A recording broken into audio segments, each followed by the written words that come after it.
Hi friends, I'm your old pal Papa Dale. I'm a retired pastor, teacher, theologian, and professor with over 50 years of service to the Lord Jesus Christ. My name is Dale Warren. Professionally, I'm known in my writing, teaching, and lectures as D.A. Warren, but my friends just call me Papa Dale, so you call me Papa Dale.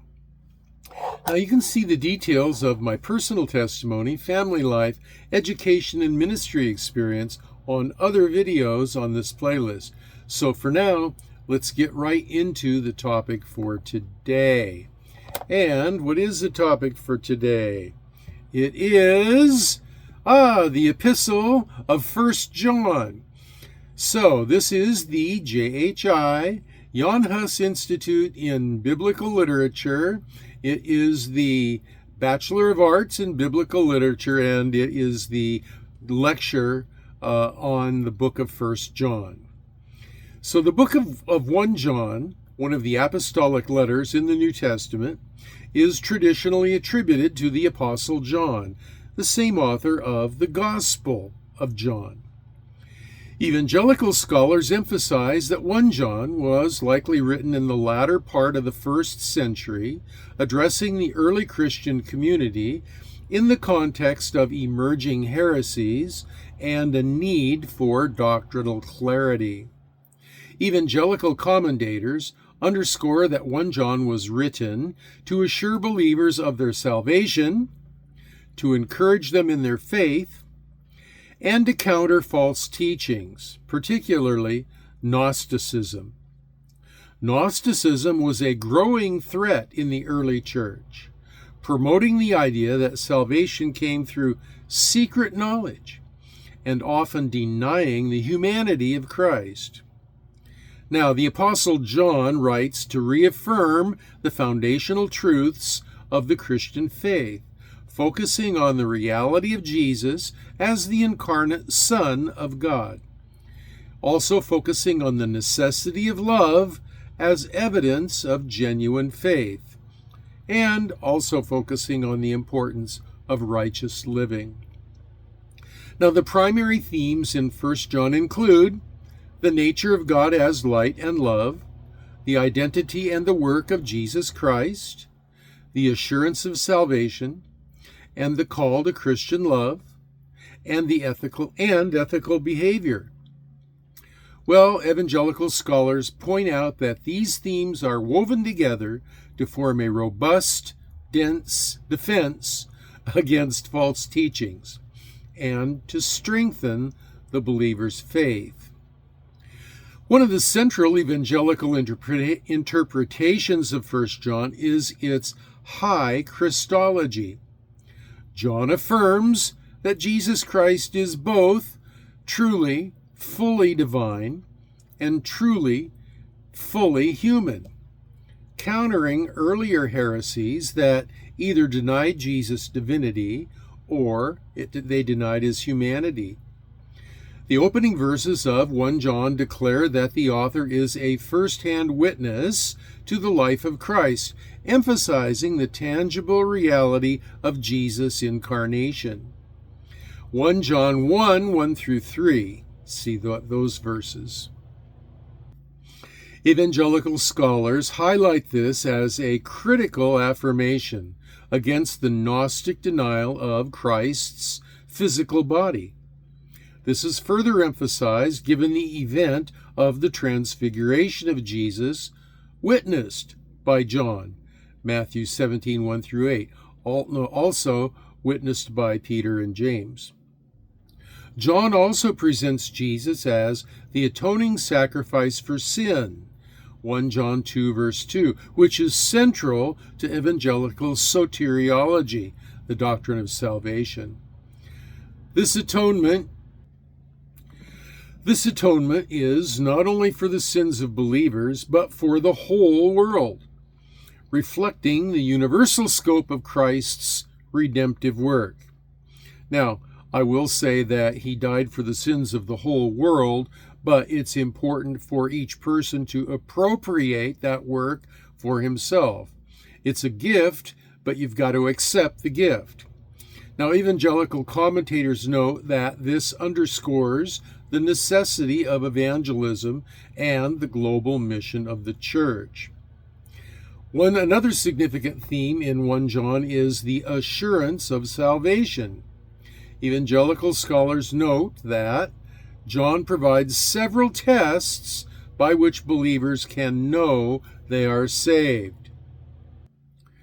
These tests include 1, the moral test, obedience to God's commandments; 2, the social test, love for other believers; and 3, the doctrinal test, belief in Jesus Christ as the Son of God.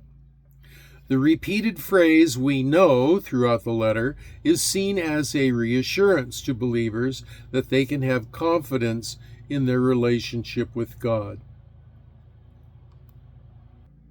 There may be some glitches in the video.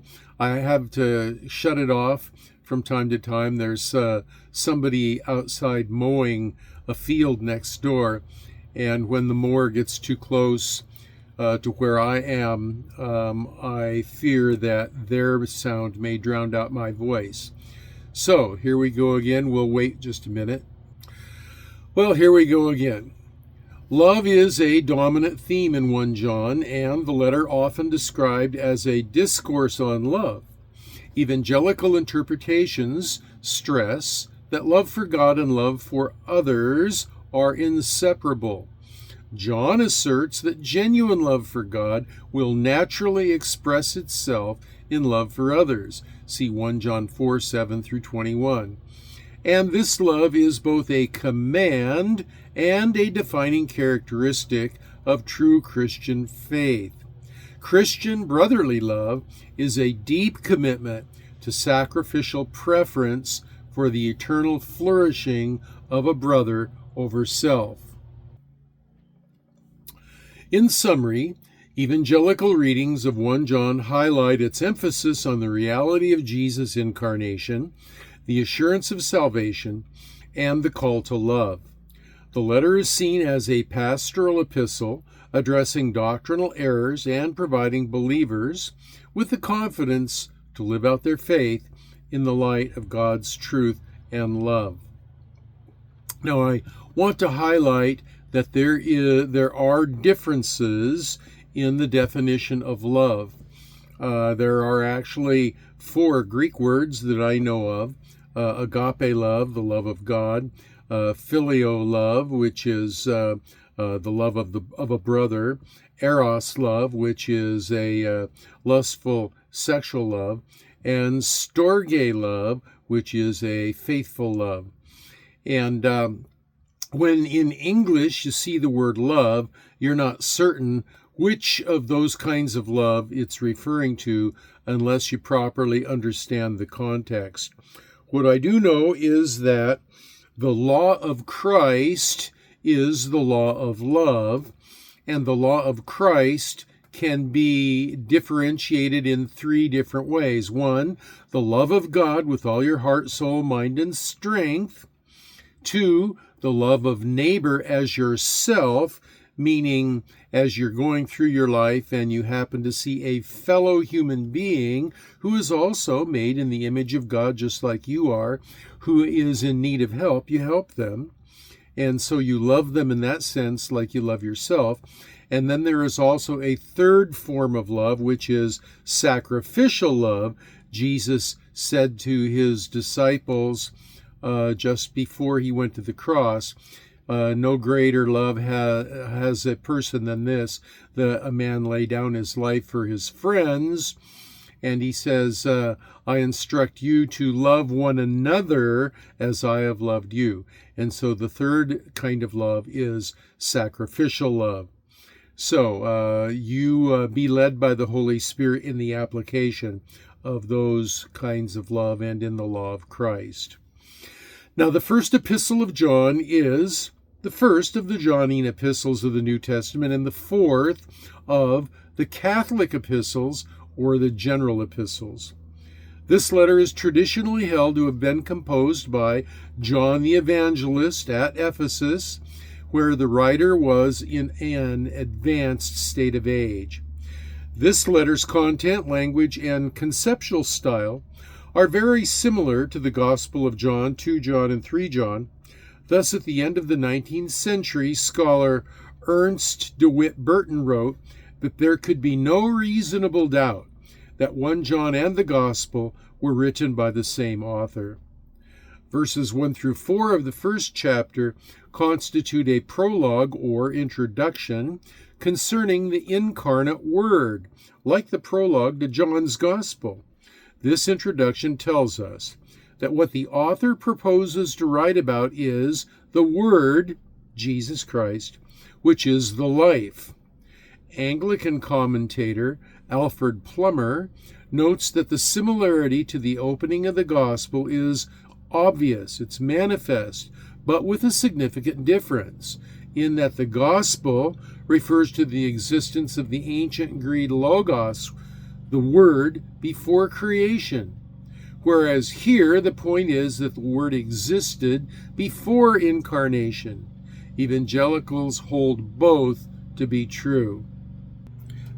Well, I had to pause again for the person that's mowing outdoors, but I think we can hear now. So, continuing on now with 1 John, the author advises Christians on how to discern true teachers by their ethics, their proclamation of Jesus in the flesh, and by their love. The original text was written in Koine Greek. The epistle is divided into 5 chapters. One much discussed textual controversy is called the Johannine comma. It is a Trinitarian gloss, or a marginal note, that was added to Latin translations of the epistle in the 4th century and was interpolated, or added to the main text, within 1 John 5, verses 7 through 8, over the course of the Middle Ages.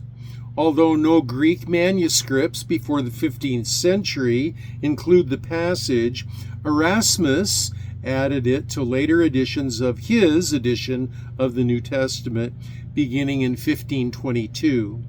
Bibles translated from his edition integrate the passage, including the King James Version of 1611, which renders it as follows, quote, "For there are 3 that bear record in heaven, the Father, the Word, and the Holy Ghost, and these 3 are one. And there are 3 that bear witness in earth, the Spirit, and the water, and the blood, and these 3 agree in one." Translations made since the 18th century and based on a critical edition do not include this text or include it as a footnote. Because the edition supports the doctrine of the Trinitarianism, it is featured in Protestant and Catholic debates on this subject in the early modern period.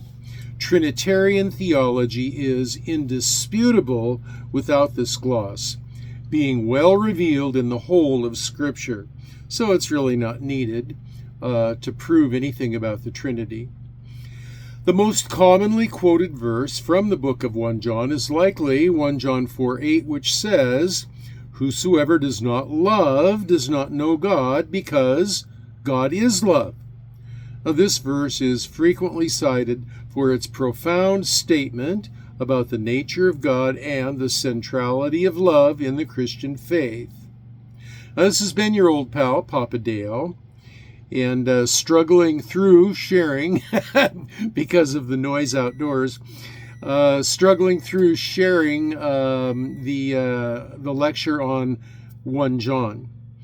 And I will remind you that if you are studying for the Bachelor of Arts in Biblical Literature degree with the Jan Hus Institute, that it is required that you read through these lecture notes.